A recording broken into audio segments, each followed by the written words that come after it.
Hello, everyone. Welcome to our virtual event, College Enrollment and Access in the Age of Crisis. Thank you very much for joining us today.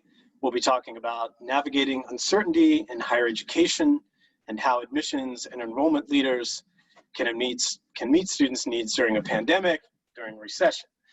I'm Eric Hoover, a senior writer at the Chronicle. I'm joined by some great panelists who I will introduce in just a moment.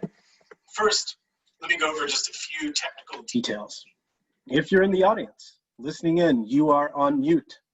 You can use the Q&A feature to ask questions at any time, and someone from the Chronicle will review those before they appear publicly. The chat is turned off for attendees, but we will use the chat feature to make any announcements or to send you relevant links that might be relevant to issues that come up in our discussion today. This event is being recorded, so you'll be able to watch it again and again and again on demand if you're into that, or you can share it with a colleague later on. If you run into any technical problems, please do send us an email at connect@chronicle.com. Before we start today, I would like to thank College Engine, which is sponsoring our event. At about the halfway point in our discussion, we will hear more from College Engine in a brief interview with my colleague, Ian Wilhelm. All right, so without further ado, I'd like to introduce our panelists.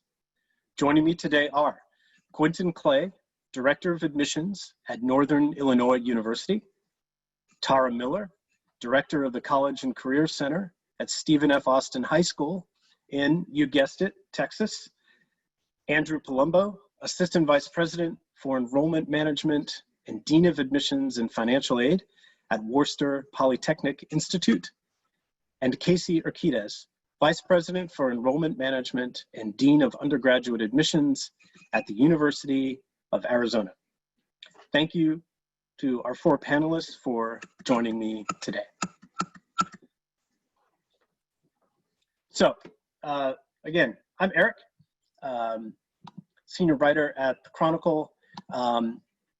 If maybe you can relate, right? As a journalist covering higher education right now, I sometimes feel maybe a bit overwhelmed by all the predictions and the survey findings and enrollment projections and revenue forecasts, all of this data that we all might be buried under, whether we're college counselors or admissions deans or VPs for enrollment or higher ed journalists like me.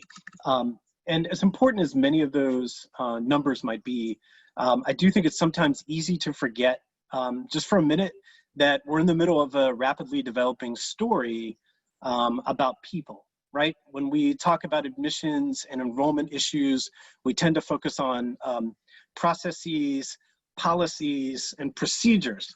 So I wanted to start with just a quick reminder that these processes and policies and procedures all affect people, of course, often profoundly, and that's especially true right now.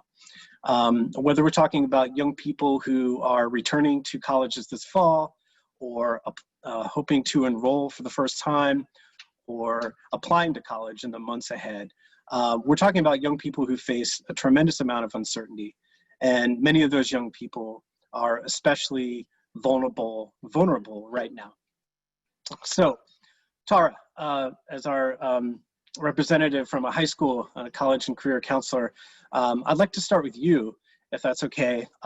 As a counselor who works with students from all different backgrounds, you've got an up-close understanding of what students are thinking, what they're most worried about, confused about, curious about. What are you hearing from your students right now that colleges really need to know and understand and think about? Well, thank you for having me today. I, like you all, am constantly reading and hearing the news, and it stresses me out, it stresses my families out, and it does stress students out as well. And so I have a lot of stories I could share, but I'll try to keep it brief since we're here for only an hour today. I do have students that are worried. We'd all be lying to ourselves if we said that they were not worried. The communication that they're receiving from colleges is helpful because that, to them, that's their next step. But I will be honest, I have students who tell me that they are nervous. I have one student, for example, who's never been on an airplane that is supposed to go to upstate New York to start college there. And she's never been out of the state of Texas. So navigating this during this pandemic is scary, and she's concerned. She's even used the term, I wish schools would just pause right now. She said that, and it rings true to me as well. You know, as an educator working in a public school, I feel like sometimes we're on this conveyor belt, you know, and someone needs to push the pause button sometimes. You know, that's one story. I have a student that I've worked with recently who is to go back to school to finish out her senior year at college, and she is really nervous and is planning on living with a family in the city to help the younger students with their schooling online and finish her own online. You know, just different scenarios like that. I've talked with students who are, you know, getting ready to go to college that are really, you know, they're excited and they want that experience. But they've even gone as far to say, if it closes, I'll come right back home. But if you talk to that student's same parent, they'll say, well, you know, we're supporting the student and we're going to send them off. But if you want to know what I really think, I wish we could just pause. So I feel like I've heard that word a lot lately. You asked what they're thinking. I think this momentum is going towards a fall start date, and that's really starting to be scarier and scarier the closer we get. Especially, I know in Arizona's feeling the same way. California, Texas, we're not going down, we're going up right now. And so I feel like there's this intensity growing right now in the student perspective and the family perspective. Thank you, Tara. I'm curious about this notion of a pause, right? Casey, I might turn this question to you. I imagine you all might be getting some phone calls asking, hey, what's going on? What's the first month of school going to look like, right? And there's only so many ways in which you all can pause your operations. I wonder what you can tell us, Casey. Like Tara, you're in a state where COVID rates are just going up and up. And I imagine a lot of your students are calling, trying to figure out what is the fall going to be like. If you can't pause all the way, how can you adjust? How is Arizona trying to meet students where they're at, even if you don't know what next month or even next week is going to bring, so that you can adjust meaningfully, even if you can't pause or stop the enrollment process, which is rolling along? Yes, it's a scary time. It's so uncertain for everyone. And as cases have increased, the calls and emails and texts and everything have definitely increased as well. We are moving forward with hoping to open and be able to offer students their education here on our campus. And we know that that will be in part. I mean, there will not be everything that full campus experience is all about that so many students want, but we are trying to make sure that we have opportunities for students. And so there's a variety of course modalities that students will be able to choose from. So that's one way that we're doing that, is so that students don't necessarily have to be on campus. They can do some hybrid, some live, those kinds of things, as most schools are trying to do. But we're also trying to help students see that they can take the pause. I mean, we don't want that to all happen for everyone, but we know that sometimes that's the only way to do it. And we've heard from a lot of students, you know, they've kind of gone from the gap year to a pause time and just not really focused on too much of that, because the uncertainty is so real and scary for folks. But we here we've developed a full deferral program, which we didn't used to offer for our students, but there is a full deferral program. And then we've also tried to create some programs where students are able to do things from afar and get connected with us in that fall semester, but maybe not start as a first-time full-time student, and then get started with us in the spring, still have their full scholarship and those kinds of things, but still have some options to stay connected to us. So we're trying a number of things like that, but definitely the course formats and opportunities to do things a little bit differently than what they may have done in the past is the name of the game, and just trying to meet students where they are, and asking for some patience as we go through this process, because we can't officially say that, yes, all this is happening on day one. And so we're trying to just be as communicative as possible with sharing what the options are and keep students connected. Okay, thanks, Casey. Wanted to turn a question to you, Quentin. For as long as I've been writing about admissions, and probably you've been in the field even longer, right? People have been talking about college access, accessibility, and yet I think it's often the case that people aren't necessarily talking about exactly the same things. They might have somewhat different things in mind when they use that ubiquitous word access, right? So defining it has always been a challenge, right? And now, okay, it's 2020. We're in the middle of a pandemic and a recession, and there's great uncertainty. So what is your 2020 definition of college access, college accessibility, and how might that definition, as you see it, be changing or evolving given the challenges that students are facing right now? So, well, certainly, Eric, and again, thanks for having us on for this conversation. Access begins with listening and understanding where students and families and various communities are. And I think access has to be a two-way conversation. I think so many times in the past, access has been an interpretation, and the higher education community has moved forward even in a pedagogical way with a understanding or a perception of what access is, and we stop asking questions, or we slowed in asking questions. But I think now with the pandemic, we are all arrested and handcuffed to a conversation because we realize access has to mean different things. For the students we serve, they come from different communities and there's different realities. Certainly students come from communities that have great public health programs, and they may feel pretty safe during a pandemic. And then there are also students who are coming from communities where the public health programming has not picked up and made them feel comfortable. And access actually means allowing those students to come to a campus where they can have consistent access to food and shelter and a safe environment, in an environment where they can focus on the things that are most important to them. So I would say in 2020, college access has pivoted toward sort of pedagogy and catchphrase and jargon to an active process of listening and asking questions. And as we see even what's happening with the federal government, listening and having an opportunity to respond and maybe take a couple steps backward and then respond again, open that conversation wider and then respond again. So access, I think in this sense, isn't even just about rolling out a program that fits in is for to be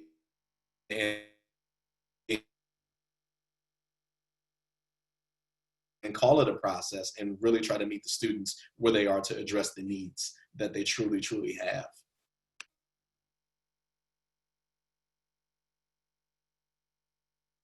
Sorry, thanks, Quentin. And you know, one definition of access that I'm thinking a lot about has to do with access to technology and the internet, right? It's one thing for a campus to say that students will be able to, quote unquote, go to college virtually this fall, if that's something that the institution is providing as an option. But I'm just looking at something that a helpful college advisor sent me. It's federal data about the percentage of households with no fixed internet access. And in the city of Detroit, that's nearly 60% of households. In Dallas, it's 42% of households. Quentin, I might just stick with you if I may. When it comes to technology and ensuring that students have what they need to connect with their education in a meaningful way, that's a concrete challenge, right? I mean, it's not just a laptop, but that's a start. Tell me about what that challenge looks like on your campus, if you would, please. Certainly.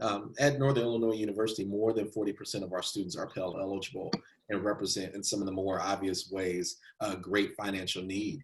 And as it relates to access, again, if your library space and access to technology and equipment isn't fortified, then you have to start thinking about putting equipment in students' hands, giving them the opportunity to access those things wherever they reside and off campus in many instances. For us, we've been having a very, very acute conversation as it relates to not just laptops, but laptops that work at reasonable speeds.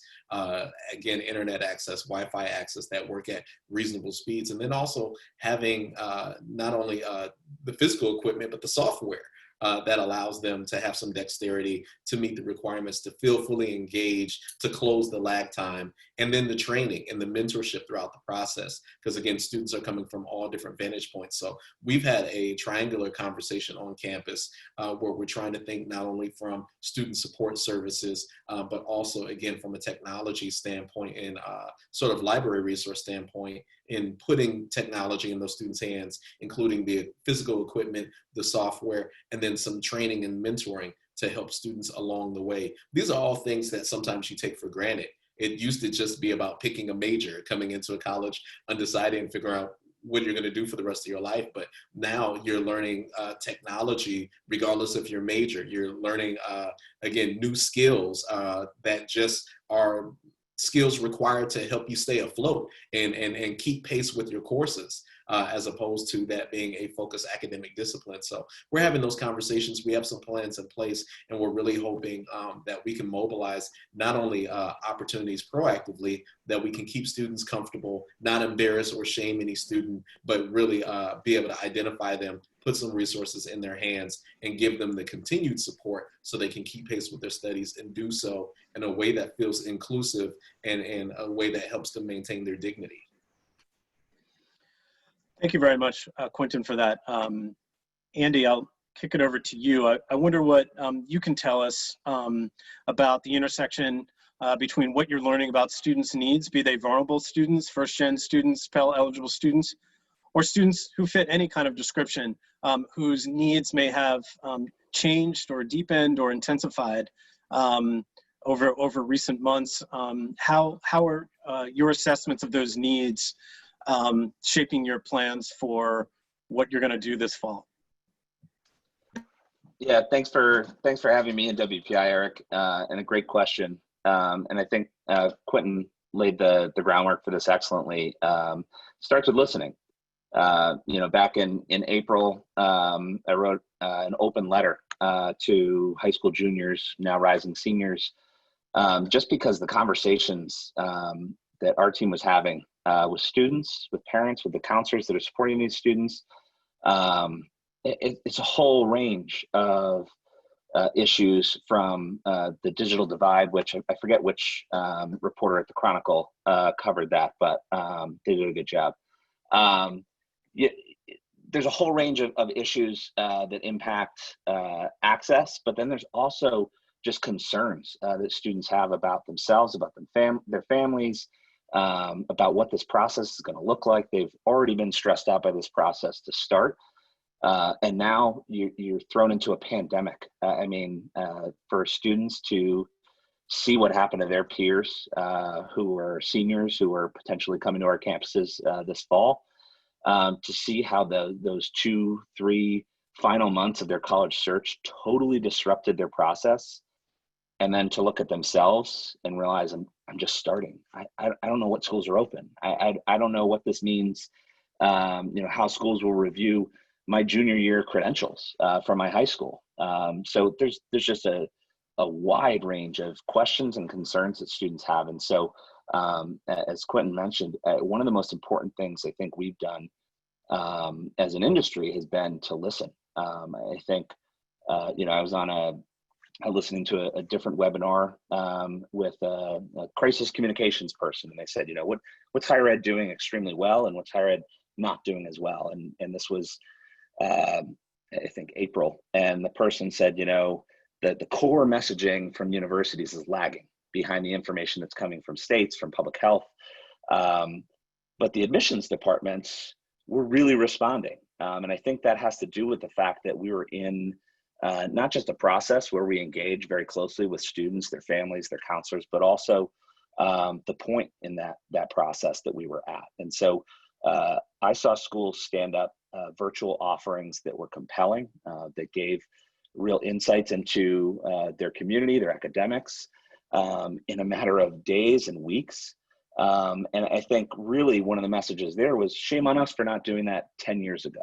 And so I think that this is a critical opportunity for us to listen to people and to think about not necessarily, what do we need to do just as a response to this pandemic, but take a step back and realize, you know, that's a blind spot that we've had as an industry for years, which certainly virtual offerings are not a silver bullet. They did not solve the problem, and they exacerbated the problem for some students, but they provided access for other students. And so we need to start looking at the things that we do as universities as a broad portfolio of options and supports to students. No one type of event or you know, portal for information is going to solve every student's issues, answer their questions, but the more that we listen and try to get ahead of things, I mean, I think we've shown over the past few months that we have a great capability to transform some processes that might be a bit stale. And I think it's a great opportunity for us, listening to students and to their advocates in the process, to think about how can we get ahead of that? You know, what are the things that we're not yet hearing from students, but we should be picking up on as professionals? And how do we start to build that? And how do we leverage the relationships, you know, I don't want to say across the desk, but with all students who advocate for those going through this process? You know, how do we build those things? And so as we've approached our process at WPI, you know, we've seen that means, you know, there is a need to try to find a safe way to bring visitors back to campus in very small numbers and in ways that put safety first.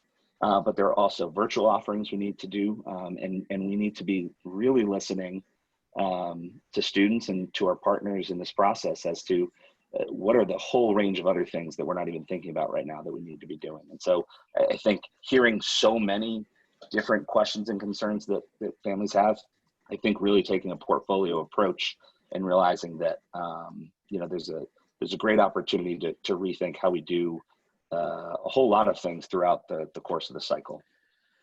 Thanks, Andy. Yeah, I know I've tried to explain to people at dinner parties that, you know, colleges are conservative, right? Conservative, lowercase c, and that admissions offices are particularly ritualistic, right? And often the explanation for why we do it something this way is because that's how we did it last year and the decade before. I want to briefly run a couple questions by you. A couple of our attendees have asked variations on a similar theme here, and that theme is one that Tara raised, which is just this notion of pausing. So let me just ask them, and I'll throw them out. Joanne Robertson asks, can students really choose to pause? Would their scholarships be affected? Would there be a place for the student next year? Can they take courses elsewhere and transfer in or transfer back? And Jeff asked, what is the timeline for students who are just now thinking about gap year? Okay, so that's a handful of questions. I wonder if briefly someone, I'm thinking maybe Casey might want to jump in and talk about maybe at least some of the answers as they're playing out on your campus. If I'm telling you, okay, I really do want to pause, I want to defer, what do I need to know? What are you telling me? What's my deal going to be like? Yeah. No, those are great questions and big questions. And I know, as I mentioned earlier, we're starting to get more and more calls and emails about that. But for, like I mentioned, we've never really been a big deferral school. We didn't have a website that said, this is what you need to do. We have all of that out there publicly now through an FAQ on our website. So students can very easily see that they have until this date to do these things.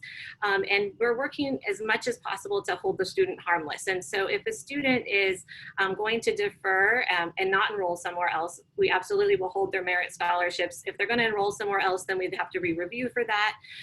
But if they're just taking that pause, we will hold their merit scholarship and award that either in the spring or next fall. And then we want to partner very closely with our community colleges in our state as well, and nationally, but definitely within our state, and build pathways for those students to get to us at the time that it's the most appropriate for them. And we would evaluate them for scholarships and things at that point.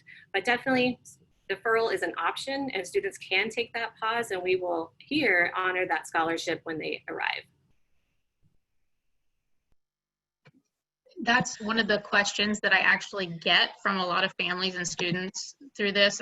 You know, what's going to happen if I, you know, go to the community college first and then when I transfer? Or if my school's online, you know, can't I just save some money and stay here? I mean, and all all the questions are answered with, well, you have to contact your college, the one that you plan to attend to see. And the message is different wherever you go. And recently I heard someone say, we all need to start working together to get the same message out for students. And I understand that you're all different universities, and the people watching are all from different universities, but in a way, our goal is to provide a place or an environment for students to learn, and that if we can have some clear messaging about that, if you're truly listening to the families and the students, this is what they're asking for right now, is that clarity, that ability to make that choice without penalty. And the community college it's a cornerstone in the education system, and we need to embrace it, and we need to value it, and we need to make sure that that pipeline to your institutions is seamless and available for students to make that choice, especially now. So. Totally appreciate that, and similar policies related to deferrals, as Casey shared. I think also I really, Tara, take that challenge as an opportunity, because that conversation needs to happen, and that points back to access. For some students, the desire to pause is very much about public health and things that are going on with their family and loved ones, and even has an economic impact, if you will, or motivation. But also, we have to continue to think about the value of that higher education model. And we are an institution that's extremely transfer friendly. With over 16,000 students, half of our students are transfers graduating each year. So we certainly believe in, and we work in close partnership. But every student's pathway is different. And some students are seeking that community and that conversation that is national and regional and international, and that enhances the learning experience. Some students are looking for that interaction and that affirmation of their culture and ethnicity, and that diversity component of the campus community becomes really important. And by no means, as an Office of Admission, do I believe our job is to tell a student or a family what they should do. But we do have to be extremely careful to make sure we introduce those elements of the value of education, because some of these problems and challenges we can work through in a way that makes the family comfortable. Some things we cannot. But I certainly think if we continue as an Office of Admission, Andrew, keep that conversation going, not only are we helping students and families make choices that are best for their interest and their concerns, but also we've provided a foundation of counseling and support that that student can build on for the rest of their life and career, and refine a pathway and probably help them save some money and time and frustration along the way. So I think that conversation, again, I underscore, we should be available for that and be able to have that in a very, very dynamic way. That's a good thought, Quentin. Thank you very much. I would like to remind the audience, please, that they are welcome to submit questions. We just got a few good ones. You may do so using the Q&A feature. And now we're going to pause for a moment to hear from my colleague Ian Wilhelm and our sponsor, College Engine. I'm going to mute myself and turn off my video for that time, and I ask our panelists to please do the same.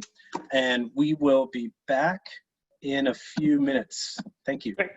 Hey, thanks, Eric. Appreciate it. And the conversation's been really interesting so far. And we look forward to picking up the conversation on the other half of this interview with Ross Kerr from College Engine.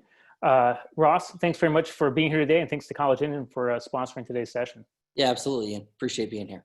So a lot of interesting things raised by the panelists today, a lot of things that we want to dive into here. I think I want to start with some of the things that Tara was mentioning, which is sort of the unease, right? Sort of from your perspective, at College Engine, how are you seeing that unease play out when it comes to people, families thinking about admissions potentially? What do you think it means for the admissions folks who are across the country dealing with these issues? Yeah, certainly. I think, one of the words I picked up on several times from the panelists was stressful.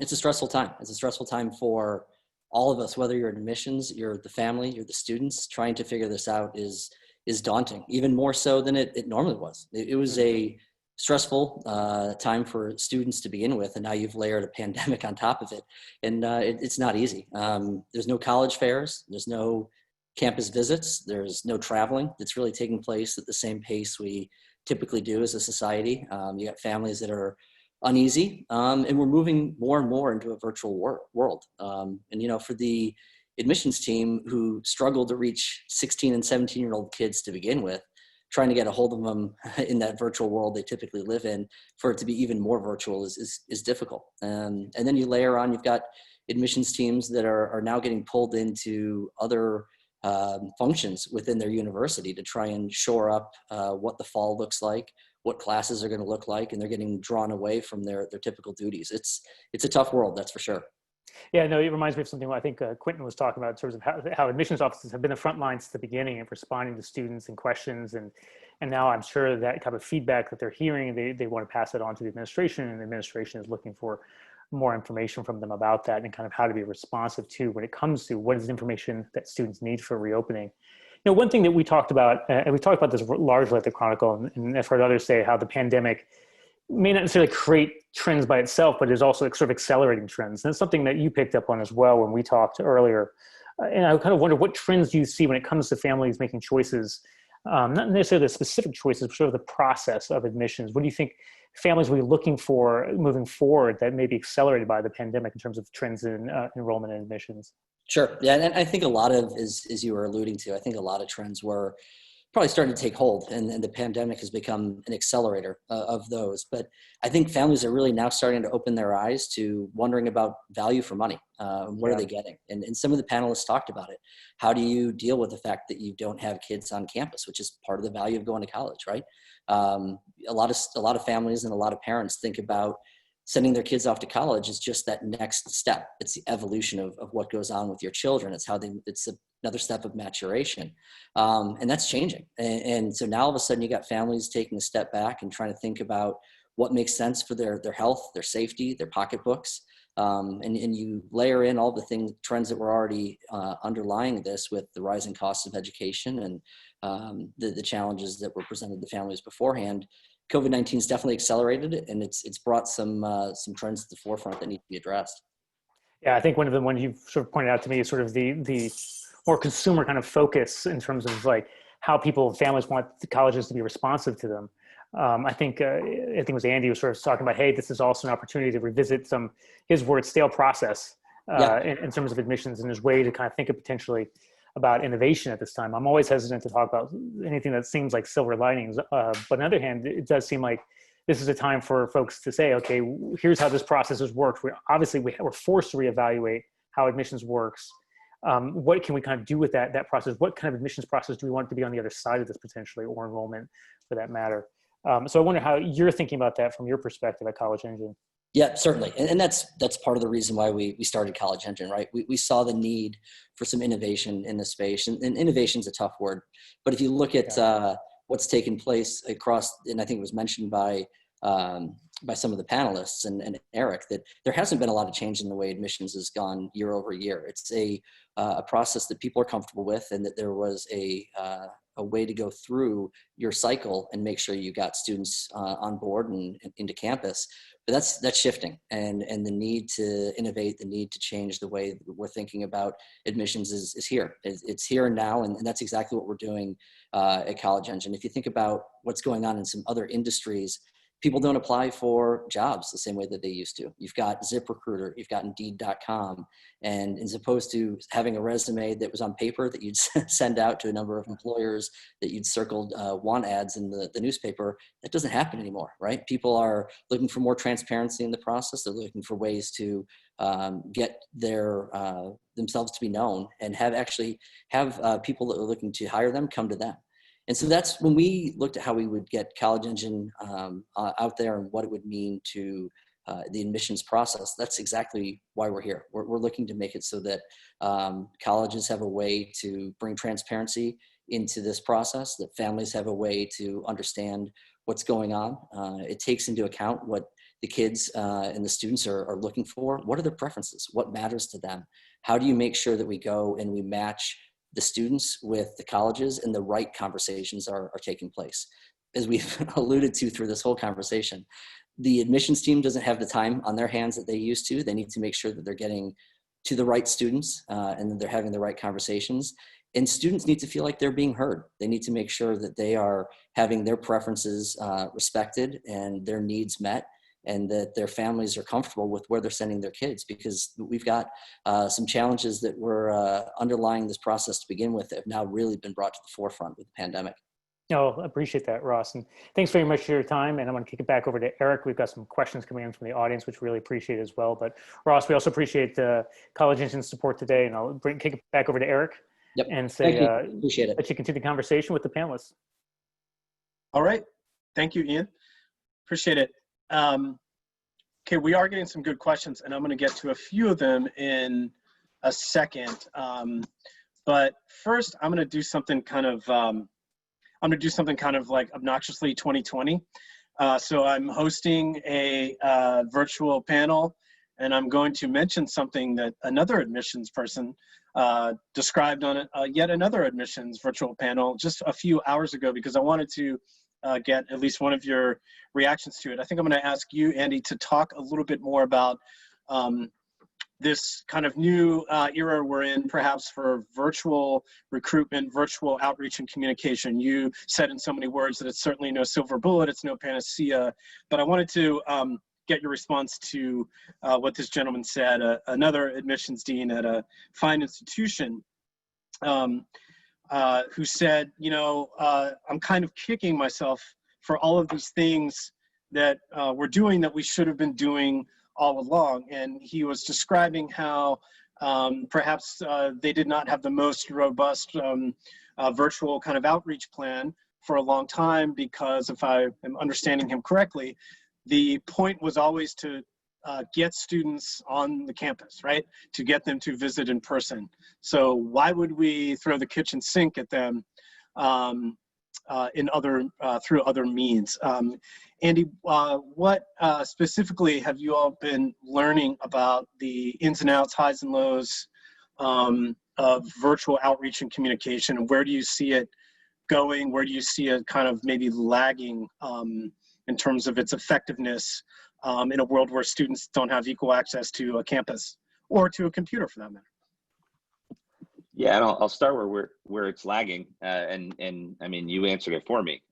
This is not equal access to these type of opportunities, which again is why I would really stress, you know, a portfolio type of approach where you know, you're trying to look at what's reasonable within a pandemic, what's possible within budgets, but how do you provide on-campus experiences if those are safe and possible? How do you use traditional mail, support the post office? How do you, you know, create engaging, meaningful digital content that as many students as possible can access? And I think a part of this here, what we're realizing, you know, as you're so meta, Eric, you know, referencing one webinar on another webinar, that didn't come up in our pre-webinar webinar meeting yesterday. So, but I mean, I think that's one of the problems, right? Is that even for those of us that have access and to some extent time, how many webinars and how many individual school sessions can we really visit? Even for students on, you know, on break from school this summer, it is a very real Zoom fatigue. There is only so much time we can put into this. So how do we work together to make these type of solutions scalable? Certainly in the short term for students who are going through this process now. And that might look a little bit like spring did. It might be a little hasty. We might make some missteps along the way, but if we're trying to reach out to people supporting students in all aspects of this process, and we're trying to commit ourselves to doing better, I think that's a start. You know, one of the big problems I see is just, and this is probably no surprise to you, Eric, it's an over-reliance on, you know, third-party testing firms to have such an outsized place in our process. And a large part of that is because we haven't been forceful enough in evicting them from parts of this process that they have no part in being in. And so right now you're seeing the one piece that I think they've held for so long, they're not capable of delivering on the basic promise that they've put out there. And so higher ed institutions are some are leveraging an opportunity they've wanted to take for a while, others are scrambling, but people are going test optional or test blind in record numbers at a record pace. But this is just one aspect. I mean, why are we relying on test firms to be one of the major sources of how colleges get student names, students get college information? We need to take parts of this process back. And I think that finding ways to do so at scale that allow for options for students, that allow for student control of the process, but that have benefits for students and schools alike is the next step. And we need to figure out, because I don't think any of this virtual stuff is going away. And I think, until we figure out how to do this in ways that are as accessible as possible across a range of options for students, we'll continue to have the issues that we face now with our on-campus events, with our online events. And so I think, it's an opportunity in the profession for all of us to get together and to leverage professional associations like NACAC and like our regional ACACs to say, there are really meaningful things that these organizations can do. And I will give credit where credit is due, where NACAC and others have stepped up in this pandemic to provide databases, to provide information. And I think we need more of that, not less. And I think more of that needs to be owned by us as professionals, as a collective, and less by entities that profit off of this, regardless of their for-profit or non-for-profit status. I'd like to echo some of your stuff, Please. Andrew, real quick. I agree with you. Thank you for saying that. And I do think that for so long we have sort of, as counselors and parents, the silver lining in this is I'll sit on these same webinars with counselors from all over the city and invite colleges to join us in that conversation. So we're meeting regularly to discuss how do we do this. And one of the questions that gets asked a lot is, well, what are colleges going to start looking at now? What if they're test optional? What are they looking at now? Well, I look at it as an opportunity for us to also take charge and to provide the information that you guys can utilize. For a long time, it's been sort of a secret, if you will, of what colleges are looking for, and like you mentioned, people will profit off of that, their experience and their knowledge base and their contacts to distribute that information for students to get a leg up. Well, as counselors and as admissions representatives, we have the power to create a system that we define what you guys are looking for, and we tell you what you should be looking for. These are our students, this is our school profile, and collaboratively we come up with something that is a little more equitable, is identifying students who need extra support. I've heard some people say, you can't let a good crisis go to waste, and not to make light of the situation, but this is an opportunity for us to change the way we do this. And I joked with Eric in a message, and I said, if this doesn't hack the gates, I don't know what will. So we need to seize the opportunity and make a change for the better. All right, thank you, Tara, for those thoughts. Shout out to Accept. Casey. I just wanted to mention also that power of just a phone call and having those one-on-one discussions with students. And it's amazing how, you think that students aren't going to answer the phone ever, but it's been pretty different. And we've seen that students really want to have that connection and talk through some things. And so just instead of always just having to do the webinar or the Zoom, which we're trying to do a lot of that one-on-one as well, but just the power of making that phone call and doing that outreach is pretty huge. And in addition to that is doing some of those webinars on demand or live that are in languages of a lot of the students in your area that would really help the families very much as well. So I wanted to throw that out. Thank you, Casey. I am curious about the opportunities or possibilities you all see for the near future or not so near future of college admissions, to pick up on what several of you have said, and Tara just now, about an opportunity arising perhaps from this crisis. And I'd like to hear your thoughts on that in just a moment. But we have a handful of really great questions here that I wanted to get to. So I'm gonna zero in on a few of them. A good question here, great question, comes from Jim Anderson, and he asked, how are you helping families that have been financially impacted by COVID-19? And he asks, and I will second, do you have examples, I will add the word specific. Do you have specific examples of the kind of help that you have offered? Quentin, I'm going to spin the wheel and it's going to land on you. Absolutely.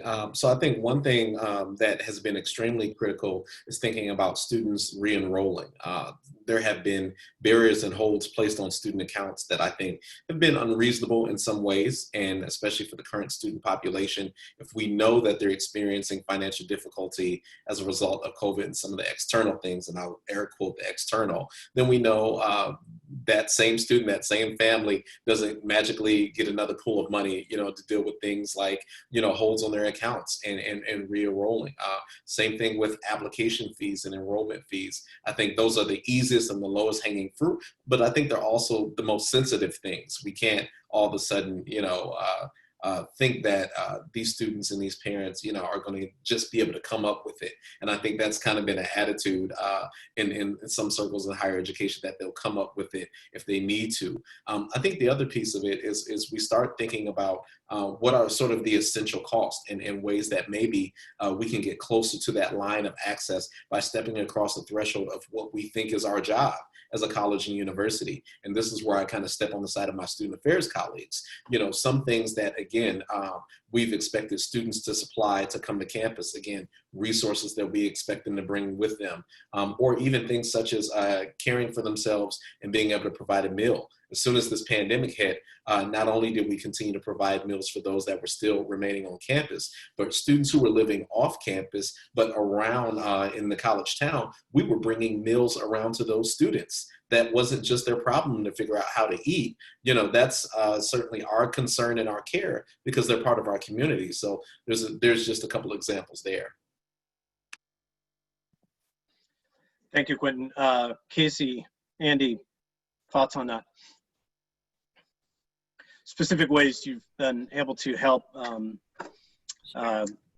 respond to students and families' financial needs. Well, we've been trying to make sure that any student that reaches out to us that needs some of that additional assistance, they are able to fill out a reevaluation, knowing that the FAFSA is prior, and so a lot of the finances are very different for families. And so we've worked with students individually and done a lot of family connections with our financial aid staff to be able to help them. Sometimes you have to increase loans, but other times they might qualify for a different institutional aid. So we've been working toward that. And in addition to that, as a campus, of course, we have our emergency student fund, where students that may have past balances that they need to apply for some emergency fund, or utilize some of our CARES Act funds to really help students who they don't have to use it on their balance, of course, through the CARES Act, but they could do that if they wanted to, but they may be having some of those really specific issues related to what happened in the spring. So we've been doing that outreach as well, and having students be able to apply for that in addition to some block grants. Yeah, and I can add to that.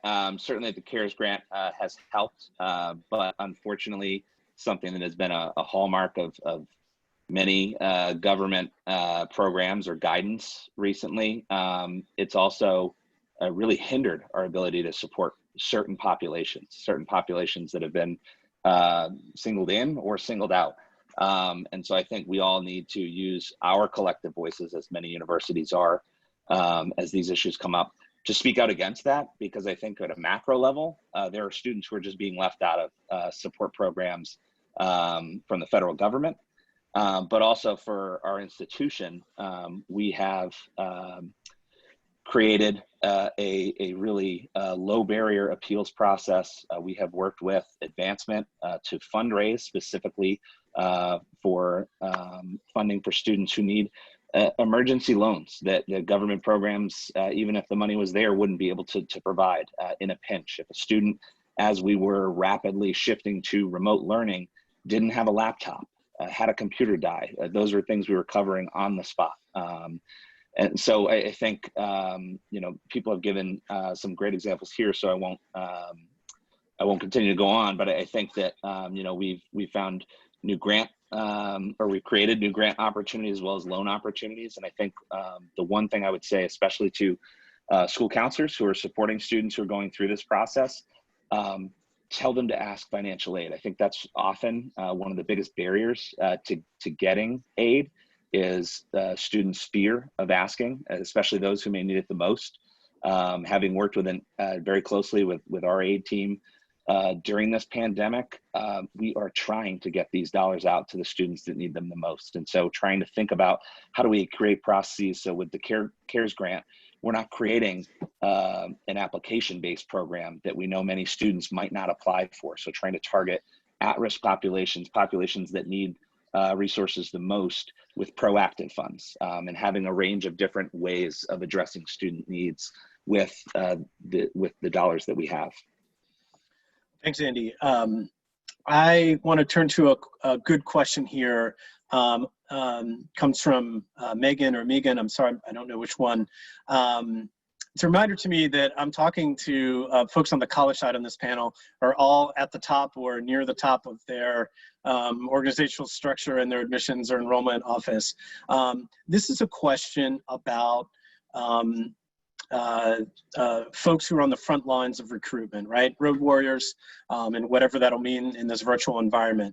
So here goes with the question, and please volunteer to chime in. Can you talk about how frontline staff can foster institutional communication that lags in real time, right? So the question seems to be getting at the position that frontline staff are in, often having to handle questions when the answer isn't known yet, or the answer might be changing tomorrow.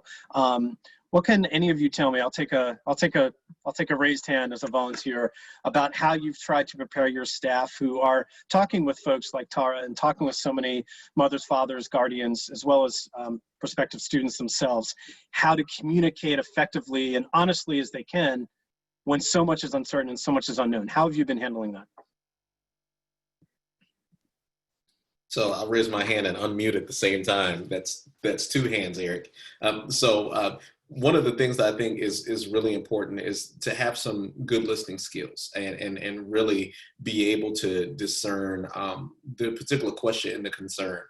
Sometimes on the front end, you're dealing with a person and they haven't necessarily outlined their talking points before the phone call begins. And there's many different frustrations. And even, as it relates to professional wellness, I often tell my staff, sometimes it's hard to know what to be frustrated at. Are you frustrated because you work in admissions? Are you frustrated because you work at an institution in the state of Illinois? Are you frustrated because we're public? Are you frustrated because I'm the director of admission? All those are frustrations. And sometimes it's hard to disaggregate and say, okay, this is the specific point of frustration. So just trying to lead through good listening skills and trying to ask follow-up questions. And our job, again, isn't to, at all costs, deliver an answer and make that person satisfied. Our job is to engage in a longer conversation and being able to go to campus partners and get accurate information, being able to reliably circle back and say, hey, well, I'm going to ask this question. I may not have an answer. And if I don't have an answer in 2 days, I'll come back and I'll say, I don't have an answer. And it's 2 days later, but I'm still digging. So I think that part of it is just really good listening skills. But I think it's also having the right approach and a perspective as it relates to what we're doing. What we're doing isn't just trying to fire off the right answer and to move past. The problems are our job. These frustrations are our job. So we should be really, really sensitive and diligent in doing that and not just trying to move on to the next conversation or problem. Cool. Casey. I think, in honesty, I don't know that we've been that great at it, because I think it's been really a challenge for so many. And so I think that we try to share that information as much as we're receiving, and get that out there. But also I've learned, being in my role too, that so many of our leaders are really trying to figure it out also. So our frontline staff, who are just amazing and do such great work and are out there talking with students, they're often the ones telling us, this is what we're hearing, this is what we need to know, so that I can run that back up and try to make sure that we are supporting our staff as much as possible by getting them answers as quickly as we can. But I think it's been a challenge for all of us to really do a good job of that, because things are so uncertain. I will chime in too and just say that I work with those people who come and visit. We have over 150 college reps come every single year through the College and Career Center. And honestly, we can assume that that's probably not going to happen this year. So how is that going to be different? And there might be a way, sometimes they come in and they're so tired from the million events that they've done, they didn't eat lunch yet. It's like it's a modern day waiter job. They're just bussing around from school to school and sleeping in their cars. So looking at this as an opportunity for them to, maybe collaborate more on a relaxed level, just like we're doing today, a whole city of schools. And so then you're, if you're truly, wanting to increase diversity on your campus and reach students who might not hear the message otherwise, this is an opportunity for them to collaborate with schools that they might not have visited because they weren't on their list. So tapping into those regional ACACs and local counselors that can organize a meeting like this with some of the out-of-state counselors and video it and then share it with everyone else. And I would say to have more people on your staff instead of less, to develop those interpersonal relationships with the counselors and the students that they meet, whether they're on a college fair or online. So if I could just quickly jump in, Eric, I think this has been a common leadership failure in higher ed, at least since I've been in higher ed. I remember when I was starting out, front lines, and there really was no place to go to get the answer you need. And so very often you feel that ownership more than the people who are responsible for, the highest levels of decision making and the reputation of the university. And it's a leadership failure. I think one of the things I was really grateful for that WPI set up as a part of our emergency response to the coronavirus was a single point for external and internal questions to be asked. And if we did not have an answer that was approved by our emergency response team and also in an FAQ, that was leadership's responsibility to get a question answered. And I think in a time like this where the timely and accurate information is critical to decisions that students are making, to just all aspects of this process, we need to have the right answers. We need to have them in timely fashion. And that is not the responsibility of the person who gets the email initially or who picks up the phone. It's a responsibility of universities. And it's one area where I think, the question itself says many of us lag behind. I think we need to think about what are the systems where we can correct that, because it's not just in a pandemic where we need that information, but we absolutely need it now. And so I think that hopefully as models emerge where schools have been able to communicate effectively and quickly, where answers aren't as clear or aren't as easy, those are models that we should be sharing throughout higher ed, and really listening to our colleagues like Tara to hear from her and her students, what were those institutions that did it well, and find out how do we do that better? How can we find out the ways in which we can communicate quicker and more accurately? Okay. Thank you, Andy. We are coming up on 3 o'clock here on the East Coast. So I'm going to throw out just a quick question that I'm going to ask you all to answer very briefly. What is, in this moment of, here's a cliche, from crisis comes opportunity, right? What is one specific thing, and we're going to have to go around briefly. I'm going to start with you, Casey, a specific thing about the admissions or enrollment process or set of traditions and kind of rituals that we have that you would hope to see change, or people would start to think about it in a different way. Any aspect of the process or procedures and policies that define your world. What would it be, or what do you hope it might be? Oh gosh, that's a big question. I think really it's looking at the whole student, the holistic view of the student, and being able to offer just such a variety of opportunities. So it doesn't have to be that a student has to come to your campus to be able to get what they need in order to make their decision, but that we can have all of those opportunities really connected together and be able to view that whole student without just looking at scores or just looking at GPA, but really being able to see who they are through the means that we're providing and opening up to them. Okay, thanks, Casey. Real quick, Tara, from your perspective on your side of the desk, you mentioned a couple things you might like to see change. Give me one more, please. Test optional, test blind, make them permanent because we don't need those scores, and simplify the financial aid process once and for all. Okay, thank you. Quentin, what's on your mind? Yeah, so I think we've moved back the perimeter related to access. I think there was this gulf of where we thought our job stopped, and where the students and the families needed to come meet us. I think we continue to move that back and get closer to where they are and embrace that as our problem and not necessarily something that they have to resolve. So I love that. And I think we need to continue to move that point of intersection as it relates to access closer to the student as opposed to us. Okay, and Andy, I'll give you the last word on this. I know you've talked about the role and kind of presence of third parties within the admission space. Something else that you think is ripe for questioning, poking, prodding, rethinking? Yeah, I mean, I think it comes down to isomorphism and inertia, right? I mean, we need to stop looking left, stop looking right, stop looking at the perceived up, and look within ourselves as professionals, as institutions, and say, what matters? I think we all come from very different types of institutions. So why the heck do our admissions processes look almost identical? And in conjunction with that, we also, as a responsibility, have to be incredibly transparent about what any changes to that process means, because it's essential for students, for their parents, for their counselors to be able to understand that. But that shouldn't make us shy away from leaning into the distinctness of our institutions and why we require what we require, or why we evaluate students the way we evaluate them. Okay, we are just past 3 p.m. here on the East Coast, and that will bring our discussion to a close. I would like to thank you, the audience, for tuning in today. Thank you also to College Engine, which sponsored today's event. And finally, thank you to our panelists, our 4 panelists, for sharing their thoughts with us today. I'm Eric Hoover. Thank you for joining us.